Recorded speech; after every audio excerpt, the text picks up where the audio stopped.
174페이지 여호수아 서론. 누가 여호수아를 썼는가 하면 여호수아가 썼습니다. 여호수아서는 여호수아를 여호수아서의 저자로 인정합니다. 여러분 왼쪽에 있는 여호수아 24장 26절 같이 읽어보실까요? 시작.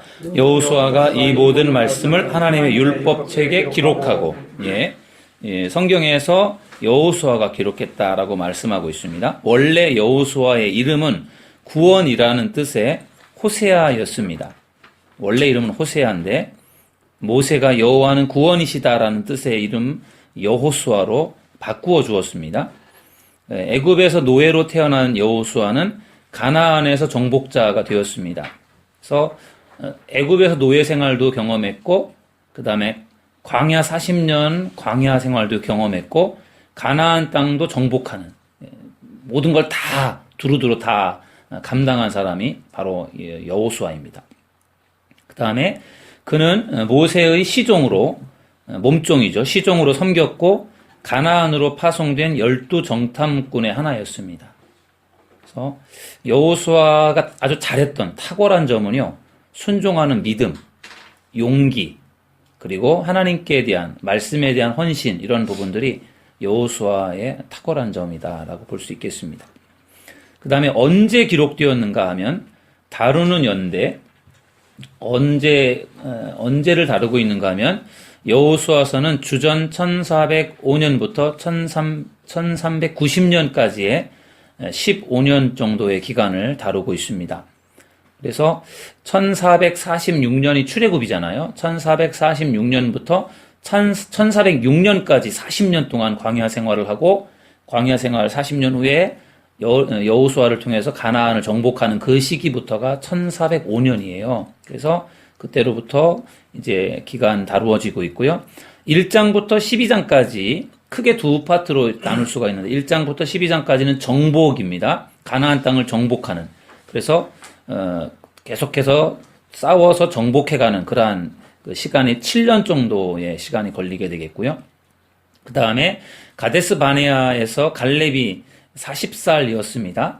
14장 7절에 보면은요, 갈렙이 그 자기 땅을, 산지를 요구하는 그 부분에 보면은 그 가데스 바네아 정탐 갈 때가 40세였습니다. 그리고 땅을 분배할 때 갈렙이 제일 먼저 땅을 분배받았는데 그때 갈렙의 나이가 85세였다. 이렇게. 그래서 그 성경 구절을 두 군데를 한번 보겠습니다. 왼쪽에 보시면 14장 7절 같이 한번 읽어보시죠. 내 나이 40세에 여호와의 종 모세가 가데스 바네아에서 나를 보내어 이 땅을 정탐하게 하였으므로 내가 성실한 마음으로 그에게 보고하고, 아멘. 그 밑에 14장 10절입니다. 이제 보소서 여호와께서 이 말씀을 모세에게 이르신 때로부터 이스라엘이 광야에서 방황한 이 45년 동안을 여호와께서 말씀하신 대로 나를 생존하게 하셨나이다. 오늘 내가 85세로 돼. 아멘.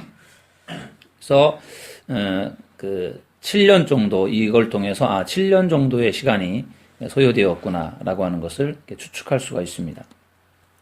45년부터 38년의 광야 방황하는 시간을 제하면 7년 동안의 정복 전쟁이 남는다라고 해서 7년 정도 정복 기간이 걸렸다라고 볼 수 있겠고요. 13장부터 24장까지는 정복한 이후에 여호수아가 죽기까지의 정착하는 역사, 땅을 정복한 이후에 지파별로 땅을 이제 나누어서 거기에 정착해가는 그러한 내용들을 다루고 있습니다.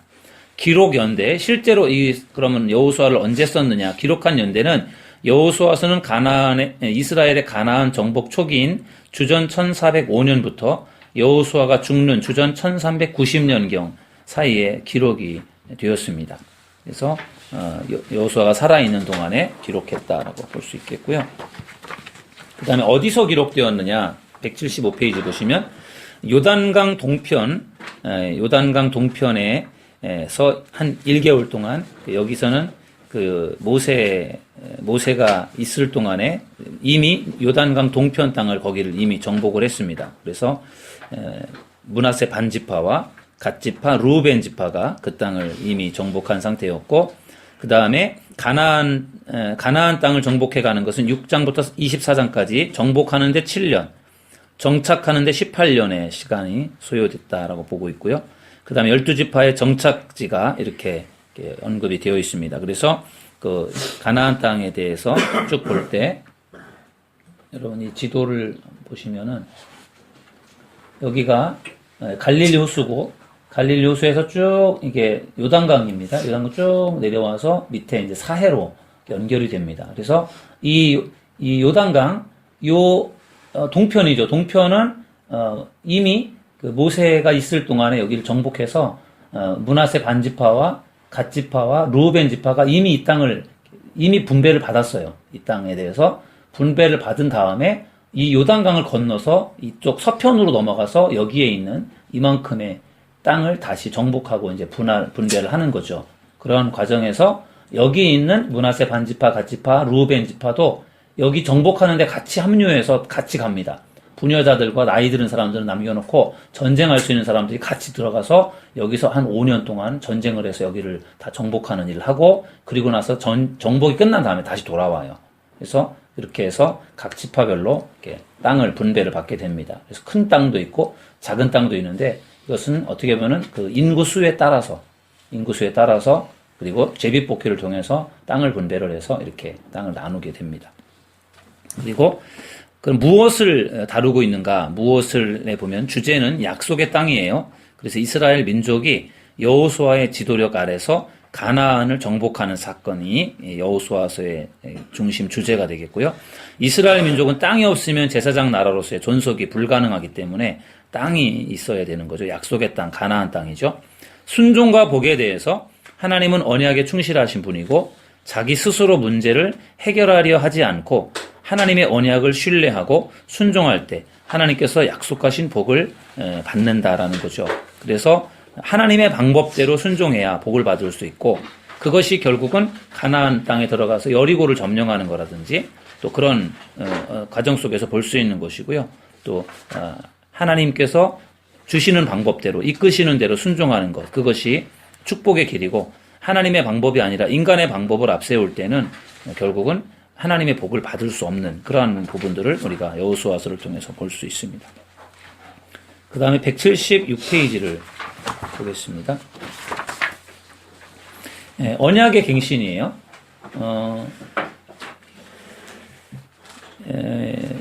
이 언약의 갱신은 제일 처음에 언약은 시내산에서 모세가 하나님께로 받아온 그 언약을 가지고 언약을 세우는 그 시내산 언약이 이제 중요한데 다시 지금 여호수아가 가나안 땅에 들어와서 여리고성과 아이성을 정복하고 처음으로 행한 것은 언약갱신이었다 이렇게 말씀하고 있습니다. 언약갱신 이것은 왼쪽에 있는 성경을 읽어보시고 한번 제가 설명을 좀 드리겠습니다. 왼쪽에 보시면 좀 길은데요. 8장 32절부터 35절까지 말씀을 같이 읽어보시겠습니다. 여호수아가 거기서 모세가 기록한 율법을 이스라엘 자손의 목전에서 그 돌에 기록하매 온 이스라엘과 그 장로들과 관리들과 재판장들과 본토인뿐 아니라 이방인까지 여호와의 언약궤를 벤 레위 사람 제사장들 앞에서 궤의 좌우에 서되 절반은 그리심산 앞에 절반은 에발산 앞에 섰으니 이는 전에 여호와의 종 모세가 이스라엘 백성에게 축복하라고 명령한 대로 함이라.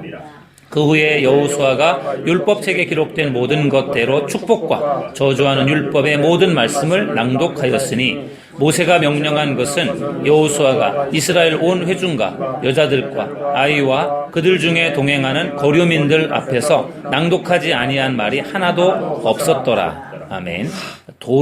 돌에다가 중요한 어떤 말씀을 기록해 놓고 거기에서 그 에발산과 그리심산에서 모세가 명했던 것처럼 저주와 축복을 낭독한 거예요.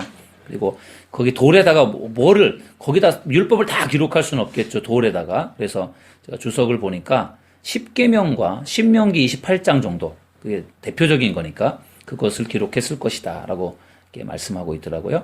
그래서 이 언약갱신은 어찌 보면은 축복과 저주 선포의식이에요. 그래서 에발산의 저주, 그리고 그리심산의 축복.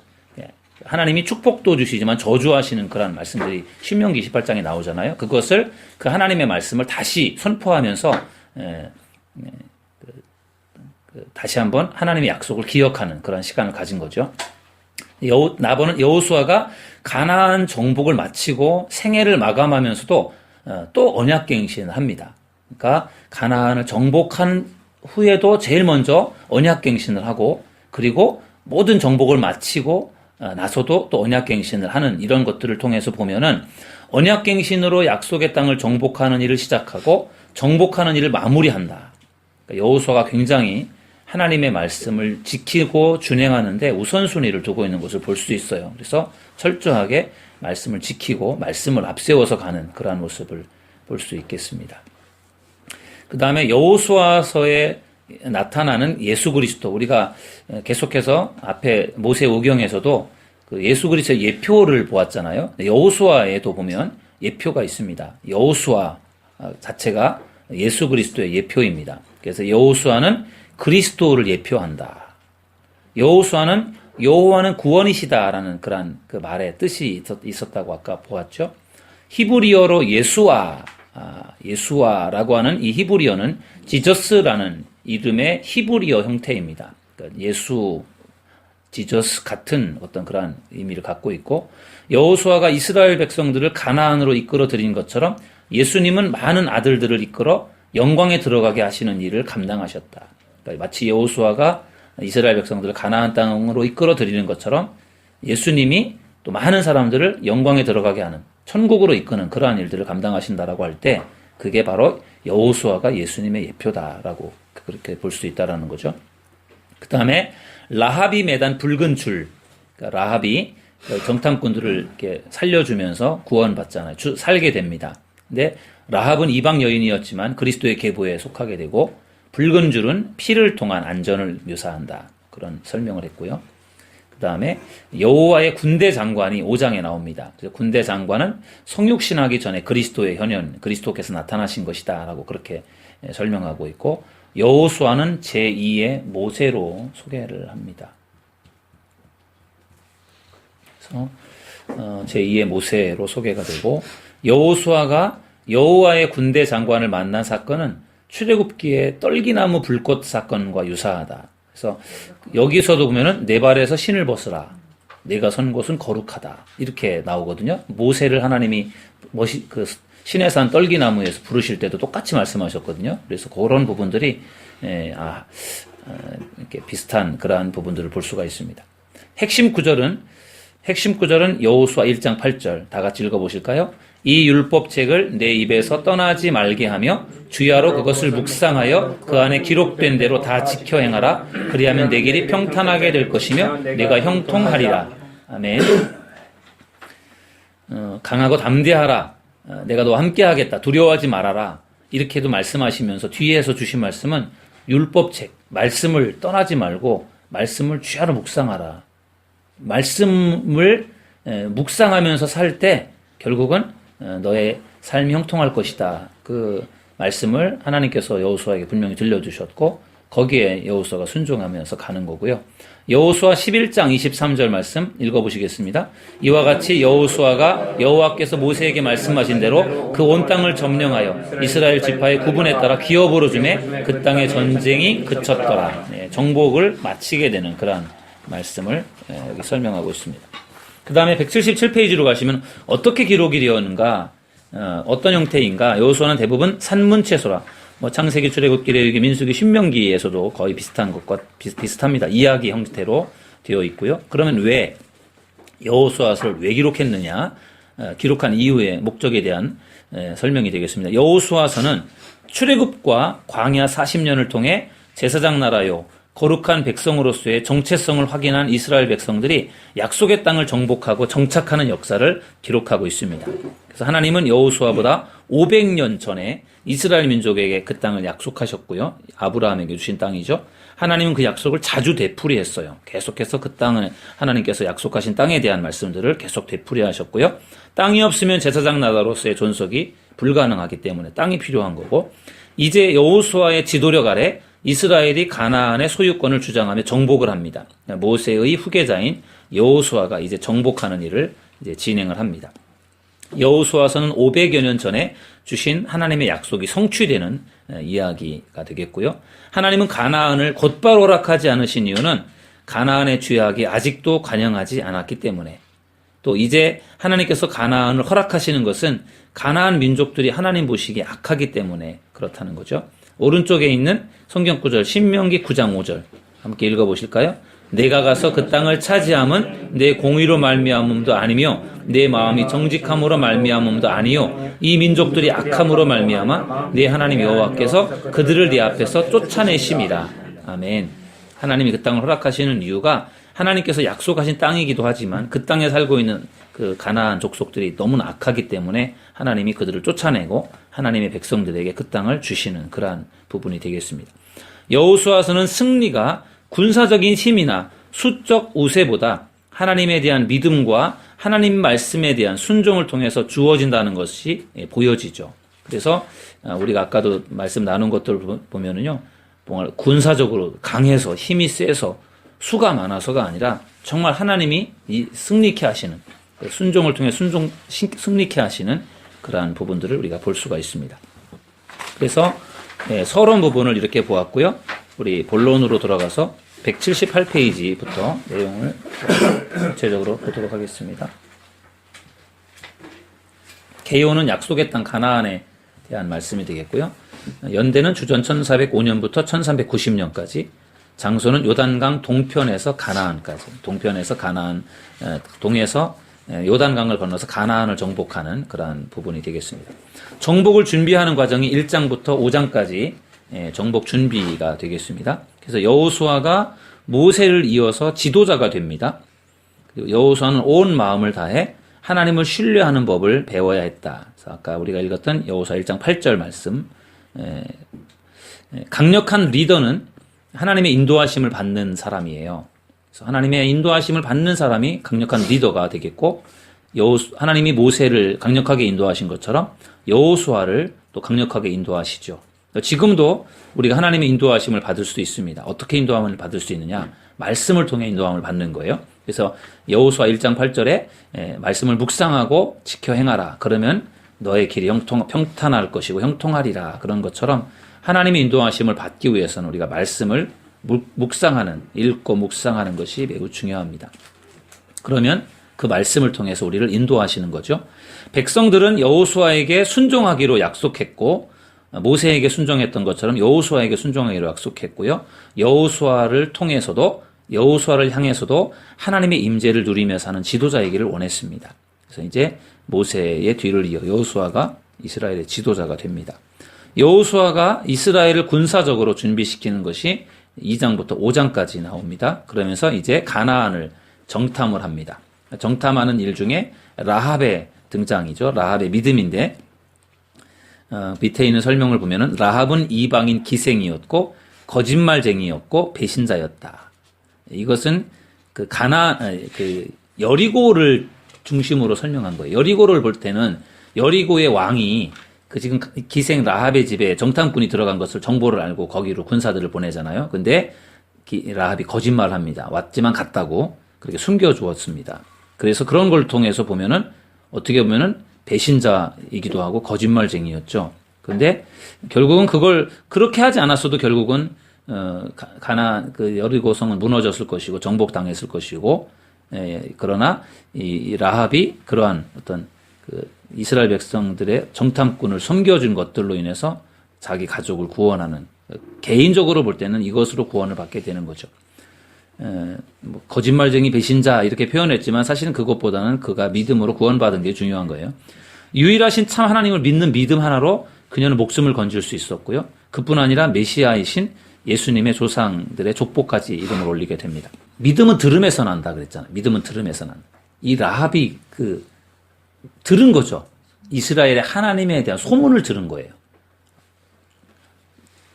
홍해를 가르시고 애굽에서 엄청난 기적을 행하시고 이제 가나안 땅에 오는 그 하나님의 백성, 이스라엘 백성들이 분명히 그 땅을 점령할 것이다라는 것을 믿은 거예요.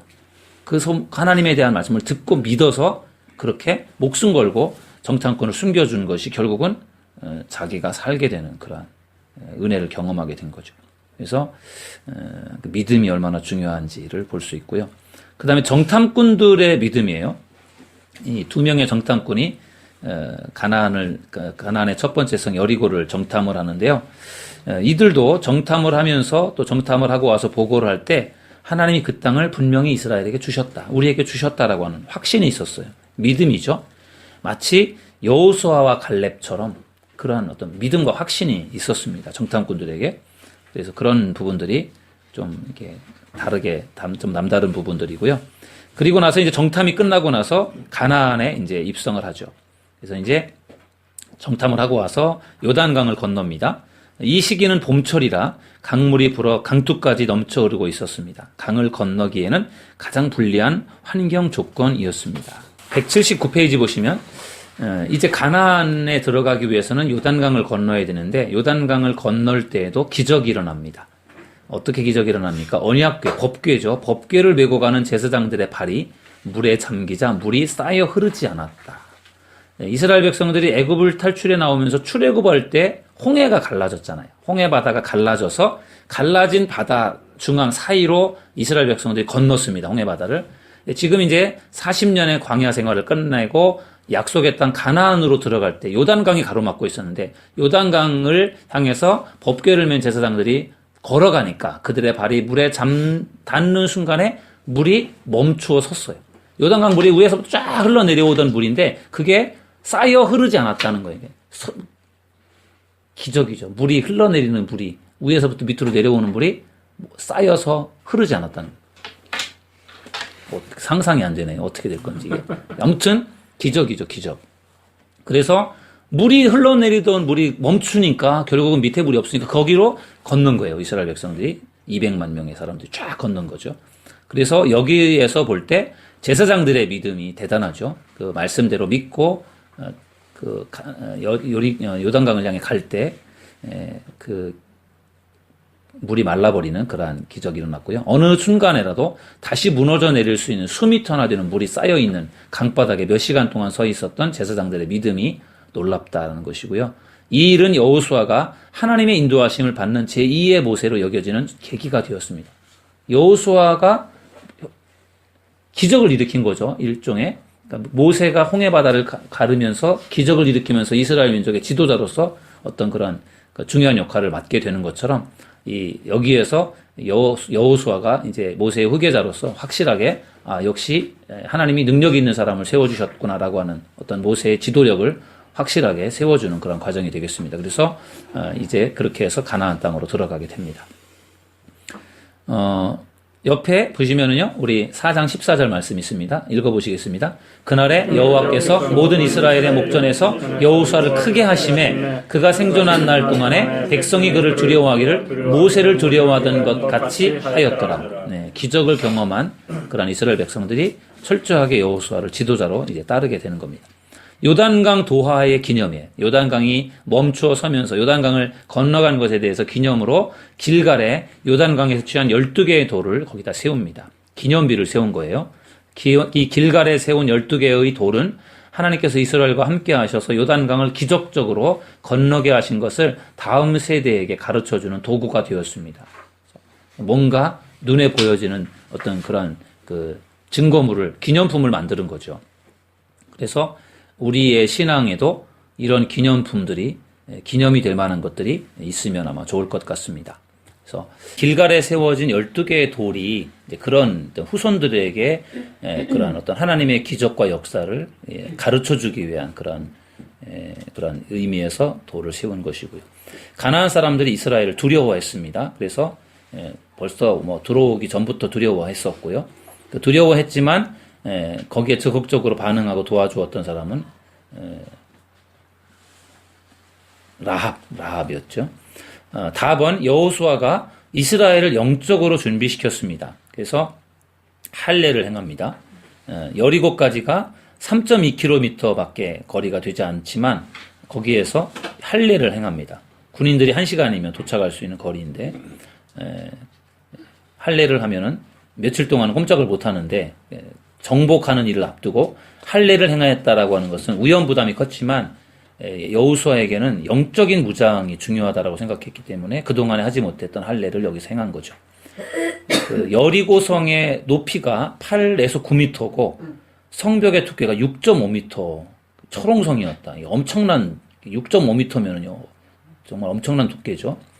왜 여리고성이 버티고 서 있는 길갈에서 할례를 행하라고 하셨는가?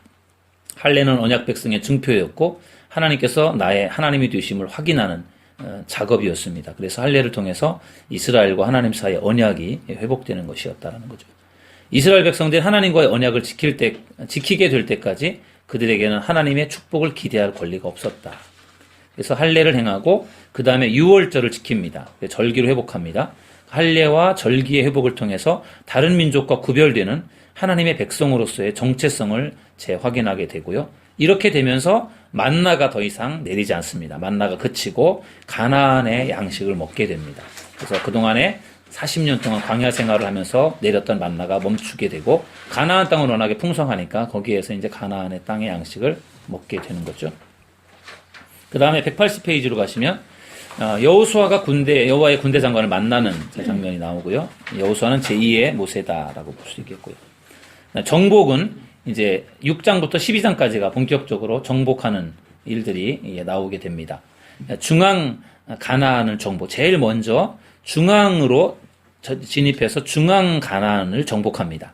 그래서 중앙을 정복하고 그 다음에 남쪽으로 내려갔다가 위쪽 북쪽으로 올라가는 그러한 전략을 가지고 가나안을 정복합니다. 여리고성이 그 중앙에 있었던 첫 번째 여리고의 가장 큰 가나안의 성이었습니다. 이스라엘 백성들은 나팔을 분 것을 제외하고는 비군사적인 행동을 했을 뿐이다. 여리고성의 승리는 전적으로 하나님의 승리였죠. 6일 동안 매일 여리고성을 한 바퀴씩 돌았고 7일째는 7바퀴를 돌았습니다. 전체적으로 13바퀴를 도는 거예요.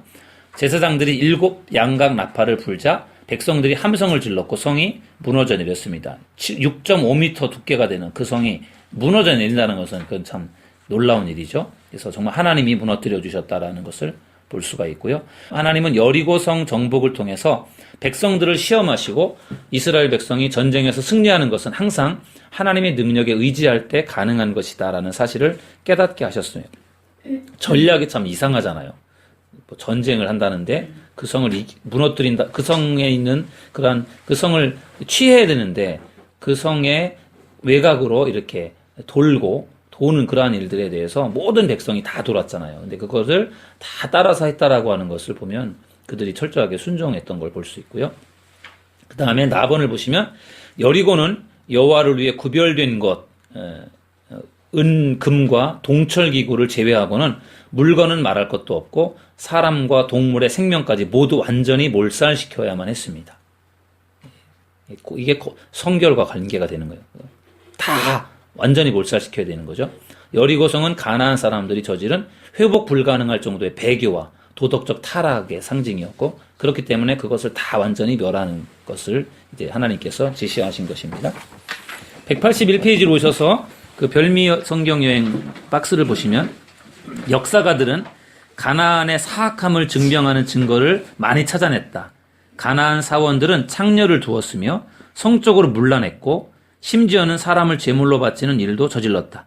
확대된 성기를 나타내는 유적과 장식들이 발굴되는 것을 보면 가나안인들의 도덕적 수준을 짐작할 수 있다.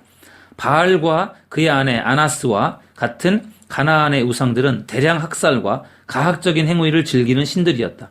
고고학자들은 바알에게 바쳐진 어린이들의 작은 뼈를 담은 항아리를 무수히 발견했다.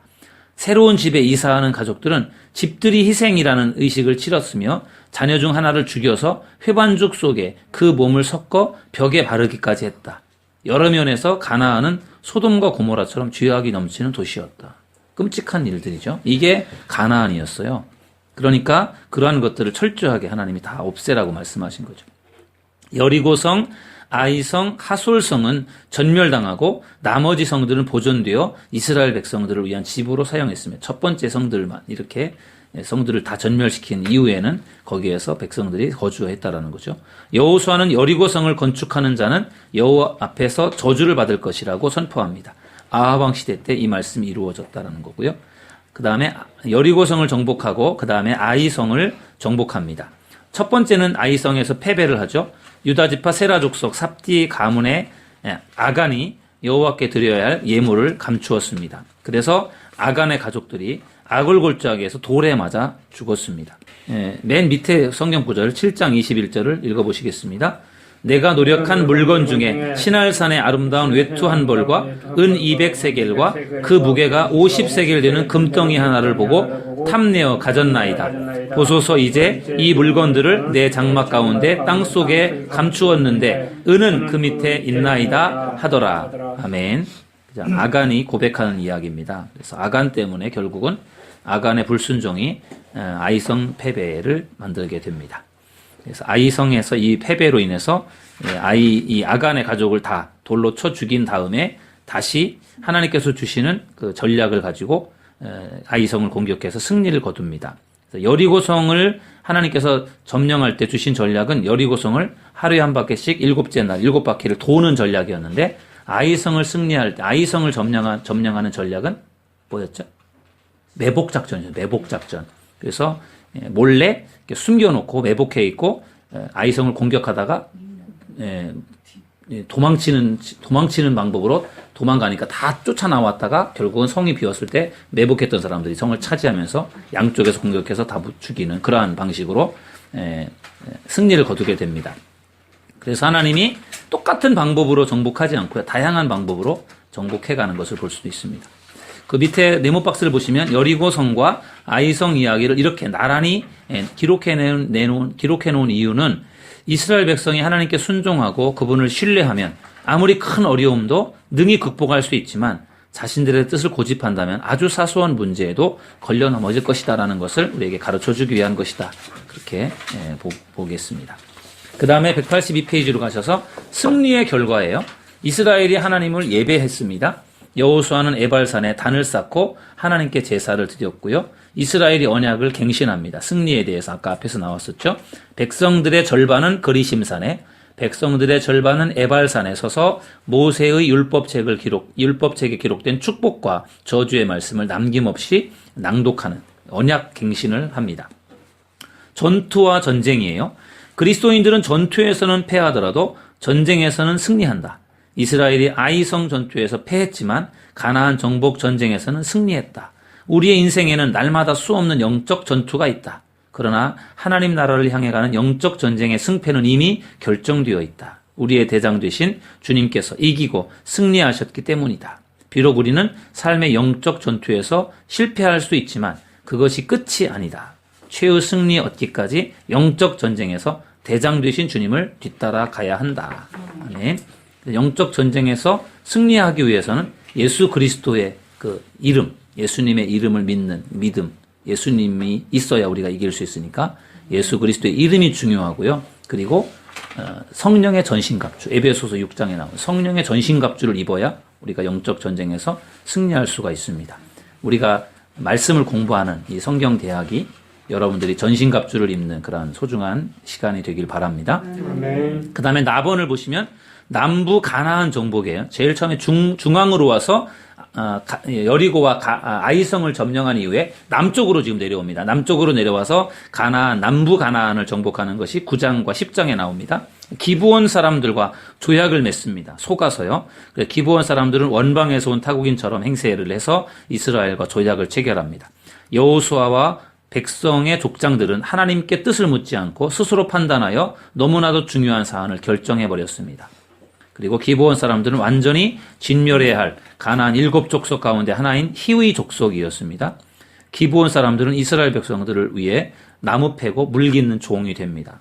어쨌든 살아남게 되고 이 사람들이 결국은 걸림돌이 됩니다.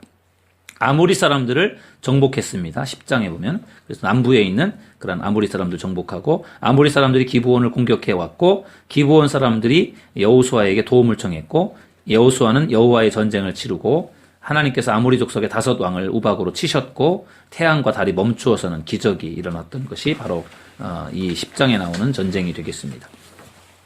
그 다음에 남부에서 승리를 거두고 그 다음에 북부로 올라가서 가나안 땅을 정복합니다. 그래서 하솔왕 야빈이 이끄는 가나안 동맹국들을 정복하게 되고요.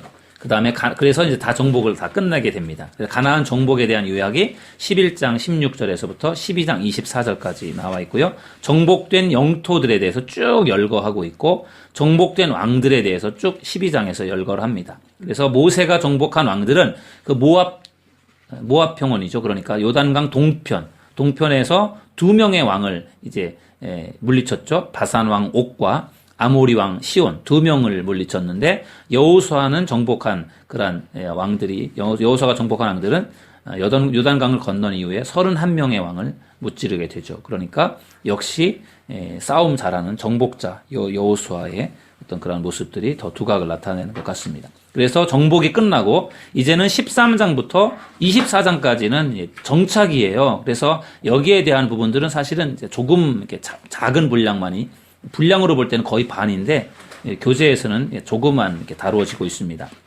그래서 아직 정복해야 할 지역들이 있습니다. 그러니까 완전히 다 정복한 게 아니에요. 아직은 정복해야 될 지역들이 있어요. 여호수아는 하나님의 명령대로 아직 정복되지 않은 땅에 대해서도 분배를 했어요. 믿음으로 분배를 한 거죠. 하나님이 주실 땅에 대한.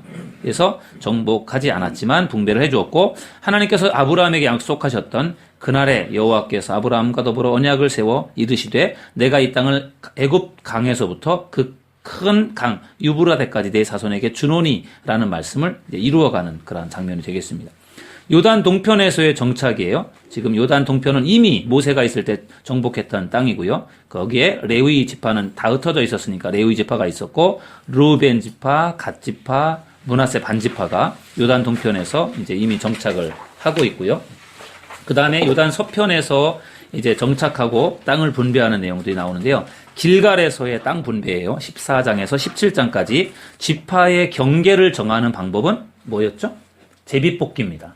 제비뽑기의 방식으로 각 경계선을 결정을 합니다. 그래서 제비뽑기가 나오고요. 땅 분배하는 방법은 힘이 센 사람이 좋은 땅을 소유하는 힘겨루기가 아니고요. 제비뽑기로 하고, 이스라엘 민족은 하나님의 신적인 간섭을 믿었습니다. 제비뽑기라는 방식을 통해서 하나님이 역사하신다라고 하는 믿음을 가지고 있었기 때문에 다 거기에 순종을 합니다. 유다 지파가 이제 땅을 분배받는데, 유다 지파는 갈렙이 유다 지파입니다. 갈렙의 기업, 갈렙이 기업으로 분배받은 헤브론은 아브라함과 사라, 이삭과 리브가, 야곱과 레아가 붙인 곳입니다. 헤브론은 나중에 다윗이 유다 지파의 왕으로 세워지는 곳이기도 하죠. 그래서 갈렙이 제일 먼저 가나안 땅에 들어가서 땅을 분배받는 사람이 됩니다.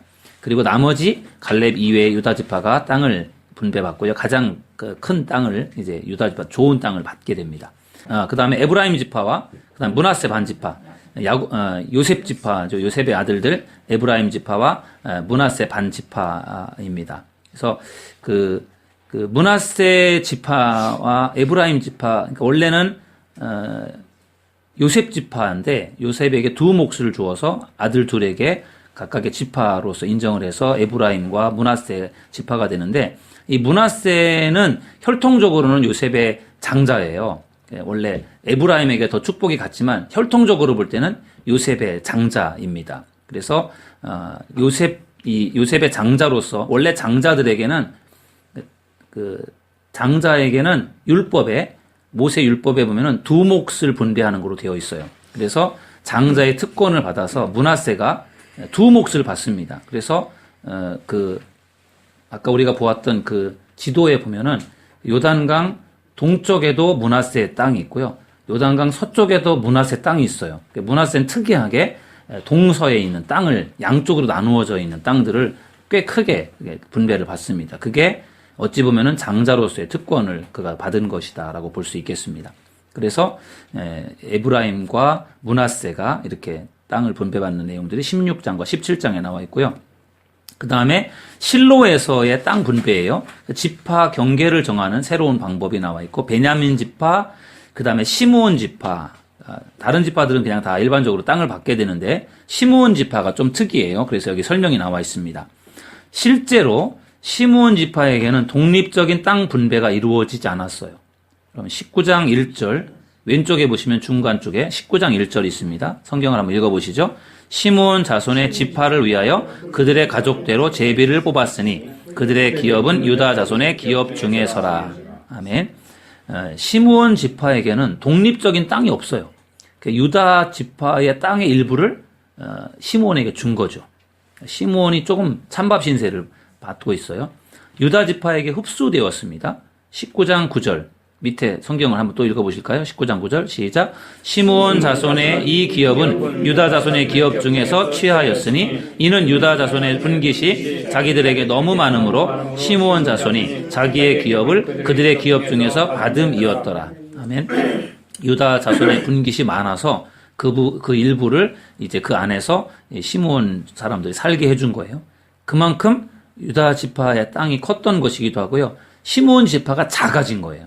여기 3번에 보시면 이것은 아마도 바알보올에서의 배교에 연루되어서 2만 4천 명이 연병으로 죽어서 인구가 급격하게 줄어들었기 때문일 것이다 라고 봅니다. 그래서 원래 1차 그 인구조사, 민수기의 인구조사에 보면은 1차 인구조사를 할 때는 이 시므온 지파가 5만 9,300명이었어요. 그런데 2차 가나안 땅에 들어갈 그 무렵에 2차 인구조사를 할 때 인구조사를 해보니까 2만 2천 명으로 줄어들었어요. 굉장히 많이 줄어들었죠. 그래서 이것이 결국은 바알보올의 배교와 연루되어서 그들이 2만 4천 명이 죽었기 때문에 인구가 확 줄은 것이기도 하고, 그 다음에 야곱 당시에 시므온이 레위와 함께 여동생 디나 강간한 것 때문에 세겜 거민들을 잔혹하게 죽였던 것, 그것으로 인한 저주의 결과이기도 합니다. 그래서 시므온 지파가 가장 적습니다.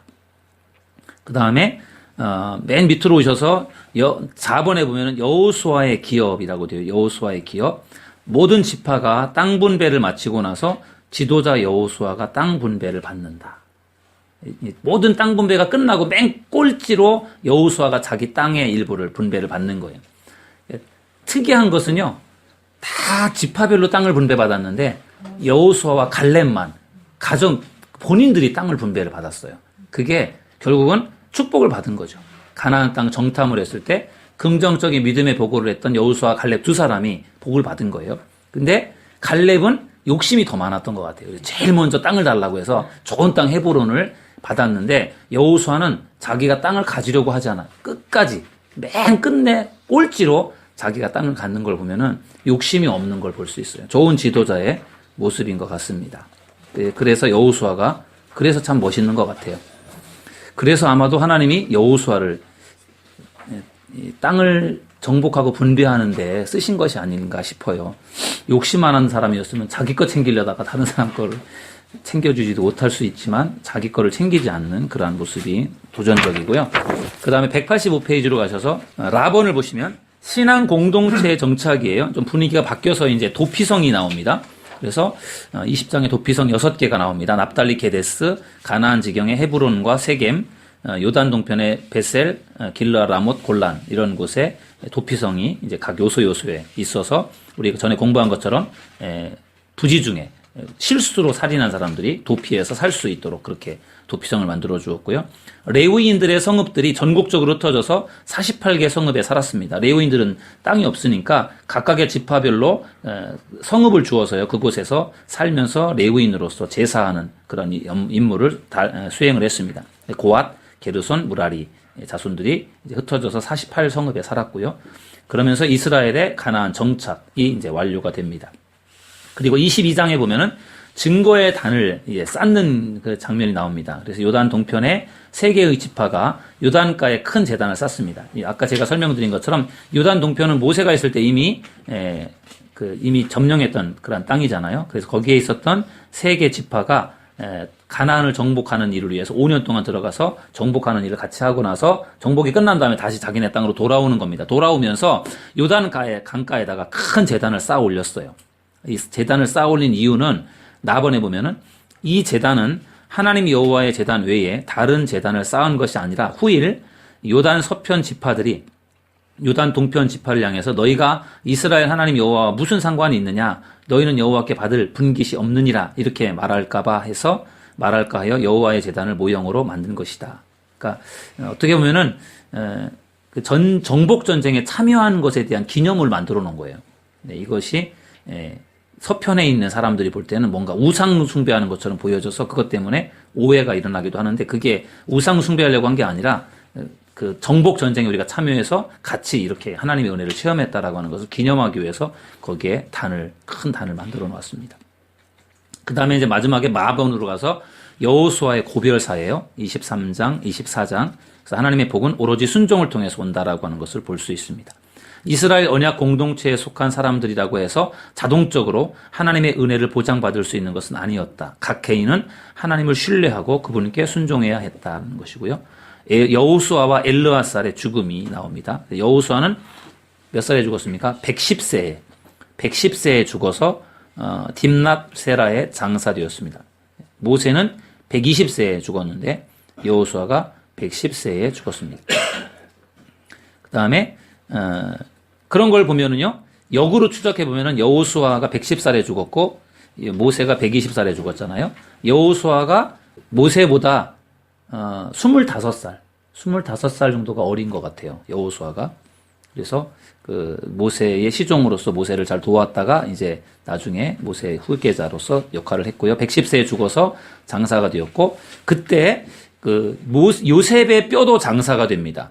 그래서 요셉의 유골은 원래 가나안 땅에 있는 게 아니라 원래 애굽에 있는 거잖아요. 애굽에서 죽었으니까 그 유골을 가지고 온 거예요.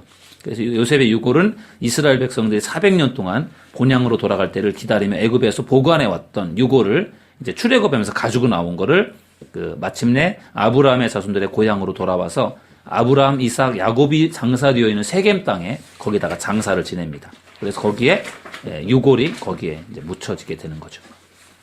이렇게 해서 여호수아서 공부를 했고요. 이 성경 파노라마에 나와 있는 그림을 한 장만 보겠습니다. 그림을 통해서 우리가 기억을 좀 더 오래 할 수 있으니까요. 이것은 우리가 신명기, 지난 시간에 공부했던 신명기예요. 그래서 이 모압 평지에서 모세가 했던 세 편의 설교가 신명기잖아요. 한 달 동안. 그래서 여기 요단강 오른쪽에서 이미 세 개의 지파, 여기를 이미 정복한 상태였고, 그리고 나서 이제 요단강을 건너 요단강 동편으로 가서 정복하는 일을 하는 것이 바로 여호수아가 되겠습니다. 여호수아 그림은 이렇게 되어 있어요. 정복하는 거니까 군인들이 나와 있고요.